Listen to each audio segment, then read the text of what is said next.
ブラック企業を推奨しちゃってるんだよね日本はっていうことだと思うんですよね。例えばフランスとかだとスタッフに給料を払わないと警察来るんですよね。要は給料を払わないというのは違法行為なんですよ。窃盗をして1000円取ったら捕まるじゃないですか、警察に。日給1万円払いますって言って9000円しか払いませんでした。1000円払ってません。それ捕まるでしょ当然。アメリカもそうなんですけど、ですごく当たり前のルールが日本はなぜか残業代に関しては経営者が盗んでもいいっていうルールになってるんですよ。ブラック企業推奨の時代というタイトルにしたんですけど、ちょっと前にその朝日新聞の記事で僕ツイッターに書いたんですけど、そのなんか群馬県のほうれん草農家の人がベトナム人の技術実習生の人が全然来ないと。で技術実習生の人が2人来ると収入が1000万円上がる。で早く技術実習生の人来てほしいよね。で技術実習生の人って残業とか文句を言わないで働いてくれるからありがたいんだよねみたいなことを言ってたんですよ。でそれに対して僕はじゃあ年収400万円で日本人雇えばいいじゃんっていうのを書いたんですよね。でなんでそれがそうだよねっていう人と、いやいやいや農家のことを考えろよっていう人たちがいたりするんですけど、でブ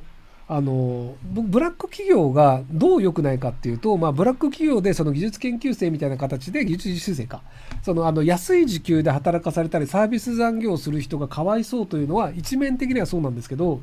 そのブラック企業の本当に良くない部分ってホワイト企業が損することなんですよ。日本人を雇って日本人でちゃんとほうれん草を作って出荷してる農家もいるはずなんですよ。でその農家ってじゃあ技術実習生を使ったりっていう形で安い時給でブラックなことをやって残業代払わないみたいな会社がなくなってくれると、ホワイトな日本人を使ってほうれん草を作っている農家がもっと売り上げが上がるんですよ。例えばじゃあブラック農家とホワイト農家がありました。でじゃあ年間1億円ずつの売り上げがありますと。でその1億円をちゃんと日本人を雇って給料払ってるホワイトほうれん草農家と、ベトナム人を安い値段でなんとか働かして1億円で売り上げを上げてるブラック農家があります。でブラック農家が潰れてくれるとホワイト農家の売り上げ2億円になるんですよ。一気に増やせないから、何年かかって畑を買ってとかでちょっとずつ増えると思うんですけど、マーケット的には要は2億円の売り上げが上がる可能性があって、そうするとじゃあ日本人をもっと多く雇えるかもしれないし、日本人の給料を高くすることもできるかもしれないですよ。なのでブラック的な農家っていうのを残し続けるのは実はホワイト農家を潰す可能性があるんですよ。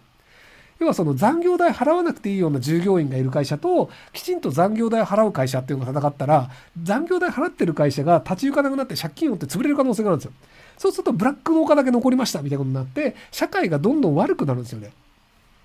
なので僕としては普通に考えたら潰れりゃいいんじゃねえのって思うんですけど、残念ながら農家は潰すべきではないっていうふうに考える人と、じゃあほうれん草の値段上がっていいのかよお前らっていう人がいるんですよ。で僕ほうれん草の値段上がっていいと思ってるんですよ。別にだって今200円で買ってるほうれん草がほうれん草本当に食べたいんだったら300円でも買うもん。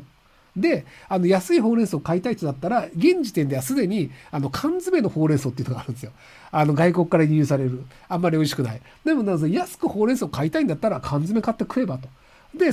日本で作られた美味しいほうれん草を買いたいんだったら300円払えばっていうだけの話で、なので価格が上がることっていうのは別にそれは悪いことではないと思うんですよね。で価格が上がるのが悪いことだ、だからブラック農家みたいなところがベトナム人を雇えるようにするべきだっていう方が僕は社会にとって良くないと思ってるんですけど、残念ながら僕が言ってる説明って少数派なんですよ。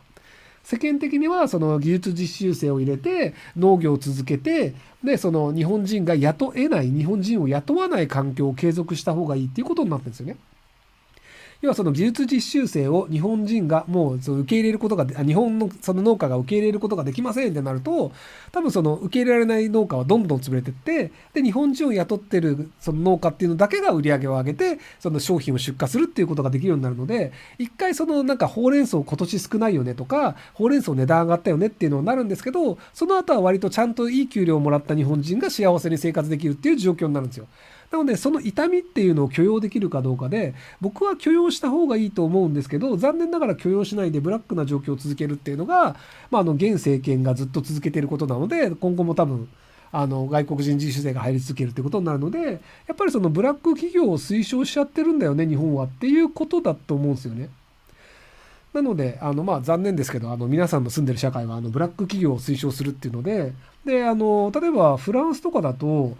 スタッフに給料を払わないと警察来るんですよね。要は、給料を払わないというのは違法行為なんですよ。なので、残業代を払いませんでした。残業代もらってないですって言って、経営者が払わなかったら警察来るんですよね。だから要は、窃盗をして1000円取ったら捕まるじゃないですか、警察に。で、コンビニで1000円の商品取りましたって言ったら警察来ますよね。で、な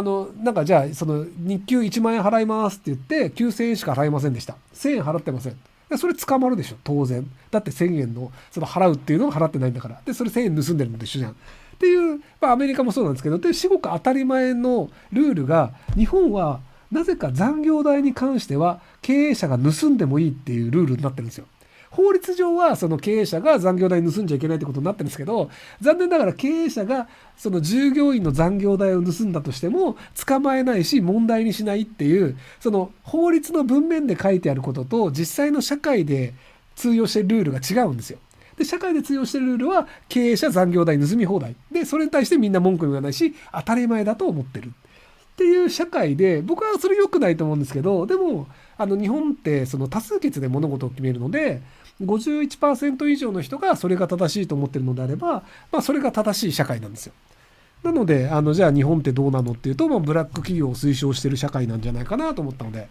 なので、もしこれが間違ってる、そんなことないよ、残業代を払ってない人が捕まった例あるよっていうので、あれば、そのサービス残業の、を、なんかその強要するみたいな会社っていうのが絶滅してるはずなんですけど、残念ながらちゃんと払ってるホワイト企業ももちろんありますけど、ブラック企業っていうのが社会にいて、で、その経営者が逮捕されずに、のうのうと暮らしてるっていうのが、なのでなんか犯罪者がのうのうと暮らしてるのなんか何の問題もないっていうのと、しょうがないですよね。でもそれがだから要は、奴隷制って良くないよねって今の価値観でいくとみんな奴隷って良くないよってなるんですけど、だからなんかなんかウイグル良くないよねって言うんですけど、でも日本も技術研究生みたいな人っていう奴隷のような、なんか扱いをしてて残業代払わないみたいなのがあってもみんな気にしてないっていうのがあるので、やっぱりなんか日本の多数派って奴隷をある程度許容してるのかなって気がするんですよね。エルクさんこんばんは。知人が経営する零細企業、自分以外の社員が経営者の家族に入社しましたが、いわゆるブラック企業でした。我慢の限界を超えたので、違法経営を是正するように指摘したところ、約束していた退職日時前に同意なく即日解雇され、職場を追い出されたり、給料日や退職日も一本的な主張で変更され、嫌がらせを受けました。社会的地位がある人に聞く死刑をいろいろ教えてください。労働基準監督署に行って、その話とか、こういう形で変えられましたっていうと、労働基準監督署の方が是正勧告みたいなことをしてくれたりとか、退職は即日退職になったけど1ヶ月分の給料を払わないといけないよね。で払わないんだったら裁判をする場合はこうですし、そうじゃなかったら労働基準監督署がもう一回入りますよみたいなことで教えてくれたりするので、相談相手は僕ではなく労働基準監督署じゃないかなと思います。労基に行ってください。